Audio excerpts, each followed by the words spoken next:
and subscribe. I refuse. Hey kid, I know that you know about the monster under the bed. Common knowledge. I thought that was just make-believe. Sure, but what if the monster under the bed thinks that we, you and I, the humans, are the monster above the bed? How the tables have turned. In your case, Yes. they'd be right. I know.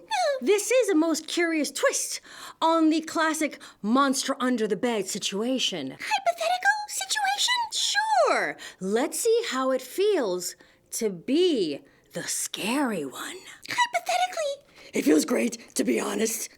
I mean, think about it. If you are afraid of the monster under the bed, and the monster under the bed is afraid of you, then no one is getting any sleep. And you know what happens then? What? Everyone eventually turns into a monster. You're kidding. Let's go. The monster above the bed is you, is me. Here we go.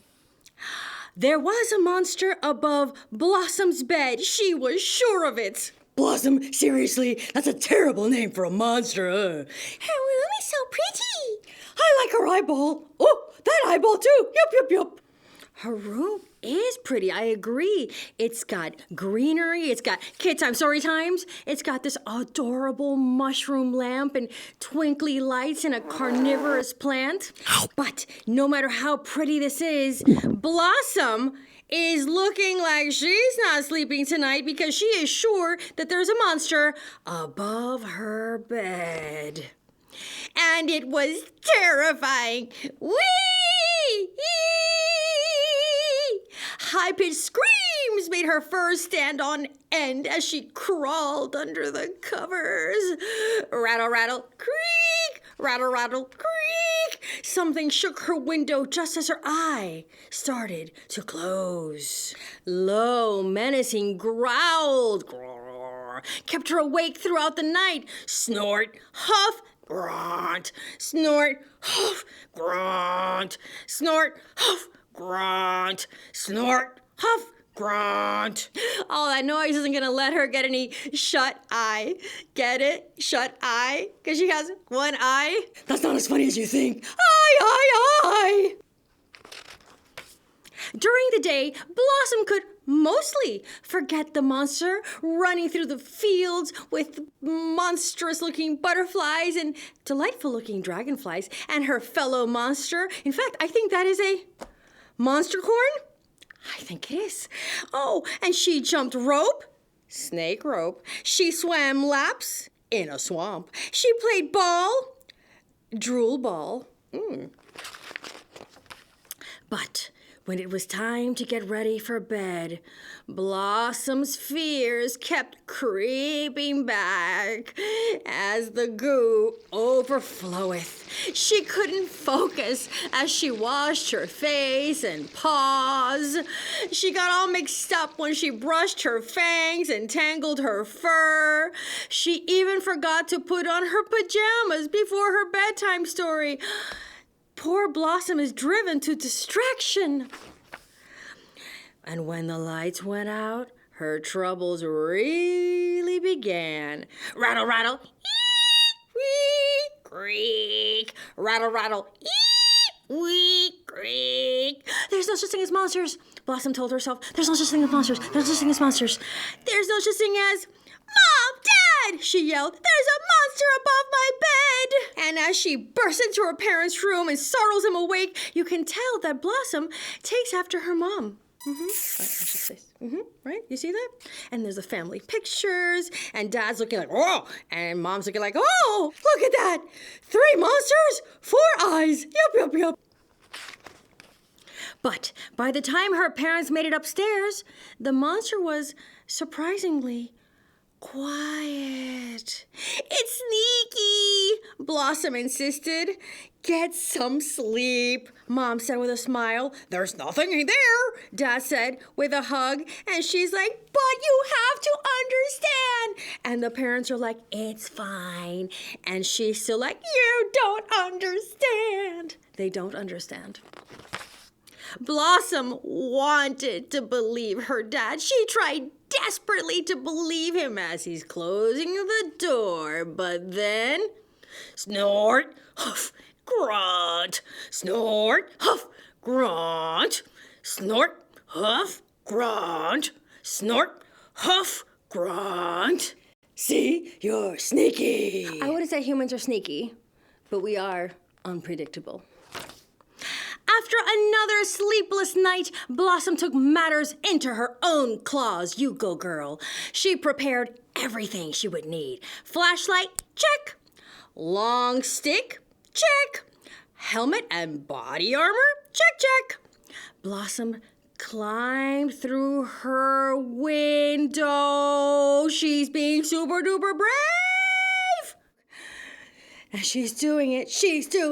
She's climbing through her window and boom, got trapped. What? Aha! I knew there was a monster under my bed, said the monster. What? I'm not a monster. You are, Blossom sobbed. Please don't eat me. I would taste terrible. Really?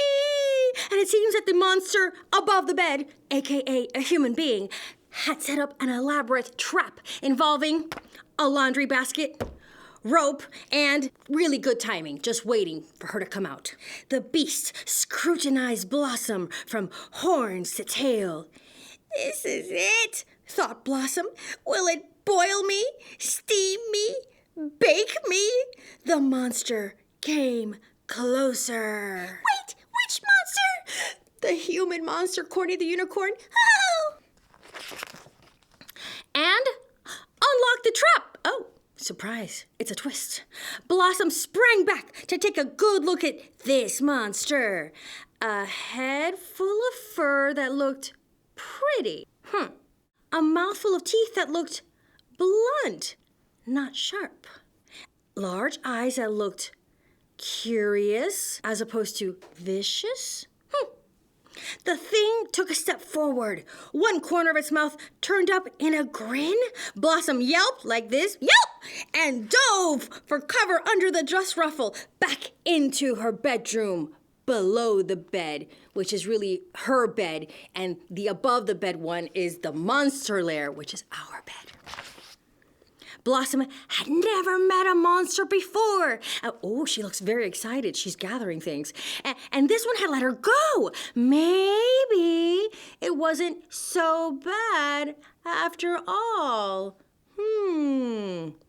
Very interesting chair, by the way.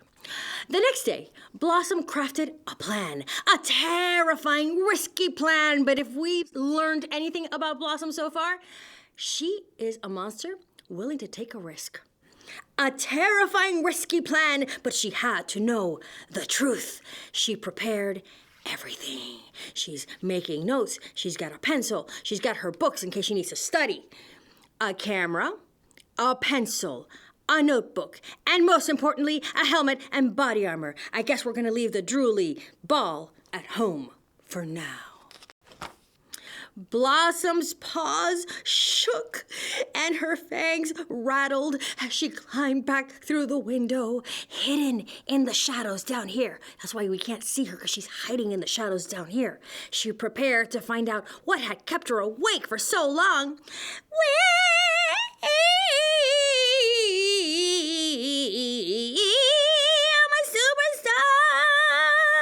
Blossom took careful notes. It seems that the monster above the bed has been holding personal musical concerts up there.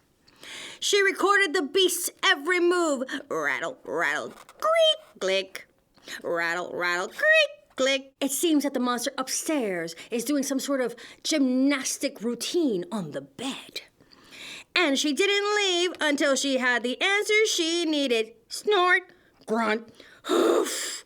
Snort, grunt, hoof. Click, click, click. It seems that the monster above the bed goes to sleep and makes strange mouth sounds. The next morning, Blossom woke up feeling rested for the first time in a long time. And oh yeah, that feels so good, right? when you haven't rested well for a few nights and then you get a deep, great night's sleep? Now you feel ready to tackle the day and figure out the whole monster above the bed situation. She spread out the pictures from the night before, carefully studying each one. She took pictures of a stuffy and the concert and the teddy bear and the snoring and the shoes and the ball. She took notes.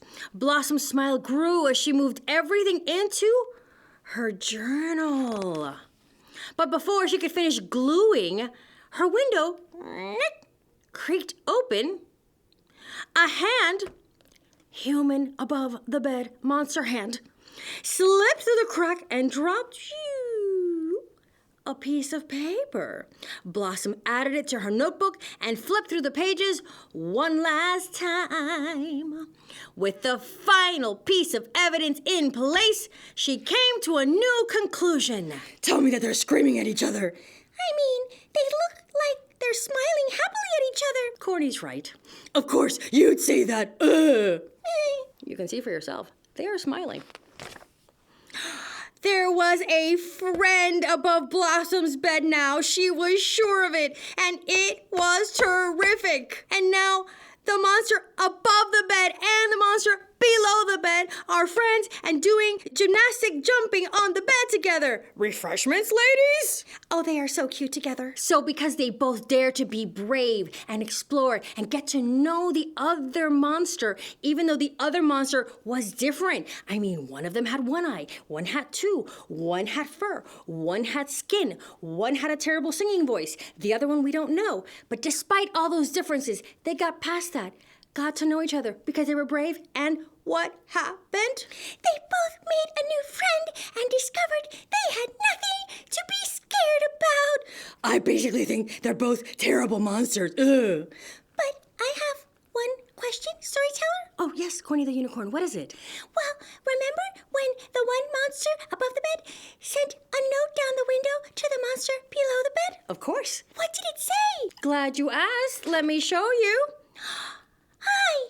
It says, "What's your name? I'm Louie. Wanna meet up sometime? I promise I won't eat you. Promise. Maybe neither one of us is a monster.